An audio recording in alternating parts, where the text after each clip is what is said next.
Hello दोस्तों, नमस्कार। मैं हूं प्रमोद राव और आप देख रहे हैं बहुजन लाइव। दोस्तों, आज की वीडियो बहुत ही महत्वपूर्ण है। महत्वपूर्ण इसलिए है कि कुछ लोग ऐसे हैं जो सवाल करते हैं कि बहुजन महापुरुषों का क्या योगदान है भारत के लिए। आखिरकार बहुजन महापुरुषों ने ऐसा क्या कर दिया है कि उनको पुरुष न कह करके महापुरुष कहा जाता है। तो सम्मानित साथियों, यह वीडियो आप लोग जरूर देखिएगा और इस जब वीडियो को पूरा देखेंगे तो आप जान जाएंगे कि बहुजन महापुरुषों को महापुरुष क्यों कहा जाता है और भारत के नागरिकों पर, भारत के लोगों पर उनका योगदान क्या है। तो सम्मानित साथियों, अगर आप चैनल पर नए नए आए हैं तो हमारे इस चैनल को जरूर सब्सक्राइब कर लीजिएगा, वीडियो को लाइक कर दीजिएगा, साथ ही बेल आइकन की घंटी को भी दबा दीजिएगा जिससे हमारे वीडियो की नोटिफिकेशन सबसे पहले आपको मिल सके। तो दोस्तों, चलिए वीडियो को शुरू करते हैं और जानते हैं कि समस्त बहुजन महापुरुषों का भारतवासियों के ऊपर, भारतवर्ष के ऊपर, भारत के ऊपर क्या उनका योगदान है कि उनको महापुरुष कहा जाता है। सम्मानित साथियों, भारत एक पुरुष प्रधान देश नहीं बल्कि जाति प्रधान देश है और भारत में जाति के आधार पर शोषण किया गया है, जाति के आधार पर दमन किया गया है, जाति के आधार पर लोगों के साथ भेदभाव और छुआछूत किया गया है, जाति के आधार पर शिक्षा दिया गया है, जाति के आधार पर सम्मान दिया गया है और जाति के आधार पर ही अपमानित किया गया है। भारत में जातियों को बहुत ज्यादा महत्व दिया जाता है और कहा जाता है कि भारत कृषि प्रधान देश है। भारत कृषि प्रधान देश होगा, लेकिन भारत एक जाति प्रधान देश भी है क्योंकि शहरों से लेकर के गांवों में जातियां निवास करती हैं। एक एक गांव में सैकड़ों जातियां निवास करती हैं क्योंकि भारत में टोटल 6743 जातियां हैं और जितनी ज्यादा जातियां हैं उतना ही ज्यादा शोषण किया गया है। सम्मानित साथियों, ये जातियां किसने बनाई हैं? किसी से नहीं छुपा है। जाति बनाने से किसको फायदा हुआ यह किसी से नहीं छुपा है, लेकिन शोषण किसका हुआ है? इस देश के SC ST OBC और मूल निवासी समाज का शोषण हुआ है, किसी और का शोषण नहीं हुआ है। जिसका शोषण हुआ है, जिसको अपमानित किया गया है, जिसके साथ अत्याचार हुआ है, जिसका शोषण हुआ है, जिसका दमन हुआ है, उसी को मानसिक आजादी दिलाने के लिए, उसी को सामाजिक आजादी दिलाने के लिए, उसको आर्थिक आजादी दिलाने के लिए और समाज में सभी को एक बराबर करने के लिए जो आंदोलन चलाया गया था, जो सामाजिक मूवमेंट चलाया गया था और जिन लोगों ने चलाया था वही बहुजन महापुरुष हैं। जिसमें आप लोग आज भी देख सकते हैं कि भारतीय मीडिया किस तरीके से बिकी हुई है कि वह सत्य दिखाना नहीं चाहती है, गलत के खिलाफ बोलना नहीं चाहती है और गलत लोगों के साथ ही खड़ी है। लेकिन अगर वही पत्रकार अच्छे होते और बुरी चीजों को दिखाते, अच्छी चीजों के बारे में बताते, अच्छाई बुराई में फर्क करना जानते, तो यकीन मानिए भारत की कुछ अलग तस्वीर होती। जिस समय समस्त बहुजनों के ऊपर अत्याचार, अन्याय किया जा रहा था, कोई बोलने वाला नहीं था, कोई इनके काले करतूतों पे प्रश्न चिन्ह उठाने वाला नहीं था।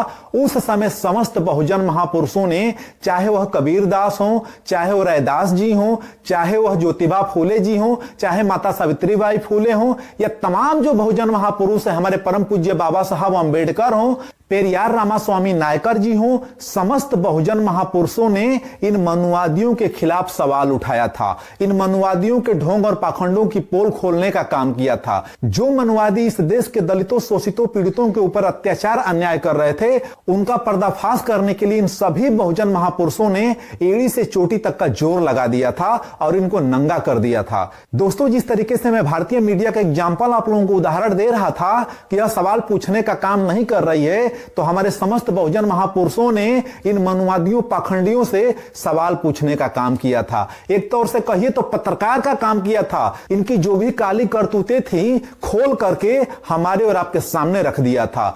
समस्त बहुजन महापुरुषों ने इनसे सवाल पूछा था और इनकी बोलती बंद हो गई थी। उसके बाद भारत के सभी मूल निवासियों के पास, सभी बहुजनों के पास यह संदेश गया था कि जो भी यह मनुवादी व्यवस्था है यह ढोंग और पाखंड पे आधारित है। यह जो भी व्यवस्था है जो इस देश के बहुजनों को गुलाम बनाने का काम करती है, यह किसी ईश्वर ने नहीं बनाया है बल्कि यह मानव के द्वारा बनाया गया है और यह सिर्फ इसलिए बनाया गया है कि इस देश के मूल निवासियों पर भारत के 85% के ऊपर राज किया जा सके। सम्मानित साथियों, अगर ये बहुजन महापुरुष न आते तो यकीन मानिए कि आज जो मैं आप लोगों के सामने बोल पा रहा हूं या आप जो कुछ भी बोल पा रहे हैं आप बोल नहीं पाते। अगर आप स्वतंत्रता से बोल पा रहे हैं, अपनी बात रख पा रहे हैं, आप अच्छी नौकरी कर पा रहे हैं, आप अच्छे अच्छे कपड़े पहन पा रहे हैं, तो हमारे समस्त बहुजन महापुरुषों की देन है, किसी और की देन नहीं है। दोस्तों, समस्त बहुजन महापुरुषों को नफरतों की नजरों से देखने की जरूरत नहीं है। अगर ये बहुजन महापुरुष ना होते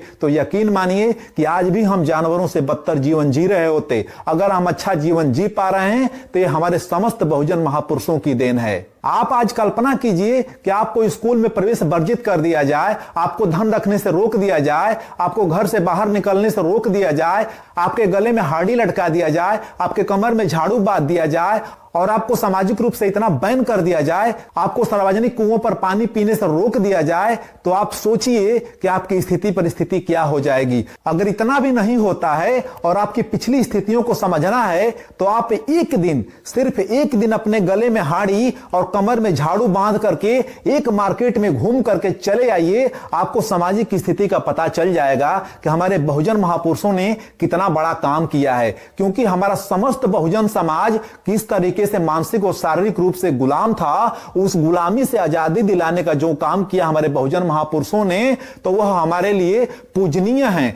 और उनसे बड़ा कोई हमारा रहबर नहीं हो सकता, उनसे बड़ा हमारा कोई मसीहा नहीं हो सकता। दोस्तों, हमको समस्त बहुजन महापुरुषों का अनुसरण करना चाहिए, उनके द्वारा कही गई बातों को सुनना और समझना चाहिए और उनके द्वारा लिखी गई किताबों को पढ़ना चाहिए। सम्मानित साथियों, अगर आप समस्त बहुजन महापुरुषों की किताबों को पढ़ना चाहते हैं और अगर आपके पास किताबें नहीं हैं तो मैं इसी वीडियो के डिस्क्रिप्शन में लिंक दे रहा हूं, वहां से आप किताबें मंगा करके पढ़ सकते हैं, उनका अध्ययन कर सकते हैं। क्योंकि बिना अध्ययन के कोई भी पुरुष जानवर से भी बदतर जीवन जीने के लिए मजबूर हो जाएगा। क्योंकि हमारे ही महापुरुष परम पूज्य बाबा साहब अंबेडकर ने कहा था कि शिक्षा वो शेरनी का दूध है जो पिएगा वो दहाड़ेगा, और बाबा साहब अंबेडकर ने इसको सिद्ध करके दिखाया। अपने शिक्षा के माध्यम से हजारों वर्षों की जंजीरों को तोड़ डाला, सिर्फ और सिर्फ शिक्षा के दम पे, सिर्फ और सिर्फ कलम के दम पे। क्योंकि उन्होंने ही कहा था कि 1000 तलवारों से ज्यादा ताकतवर एक कलम होती है, और उसी कलम से परम पूज्य बाबा साहब अंबेडकर ने भारत का सुंदर संविधान लिख दिया। रुतबा मेरे सर को तेरे संविधान से मिला है, ये रुतबा मेरे सर को तेरे संविधान से मिला है, ये मान सम्मान भी मुझे तेरे संविधान से मिला है। औरों को जो मिला है मुकद्दर से मिला है, औरों को जो मिला है उनके मुकद्दर से मिला है, पर मुझे तो मुकद्दर भी तेरे संविधान से मिला है। तो दोस्तों, आज की यह वीडियो देख करके आप लोग समझ गए होंगे कि अगर बहुजन महापुरुष नहीं होते तो यकीन मानिए कि हमारा जीवन आज भी जानवरों से बदतर होता। तो सम्मानित साथियों, यह वीडियो आपको कैसी लगी कमेंट बॉक्स में कमेंट करके जरूर बताइएगा। अगर वीडियो अच्छी लगी हो तो शेयर करना बिल्कुल मत भूलिएगा, वीडियो को लाइक कर दीजिएगा, चैनल को सब्सक्राइब कर लीजिएगा। वीडियो देखने के लिए आप सभी का बहुत बहुत धन्यवाद, बहुत बहुत आभार।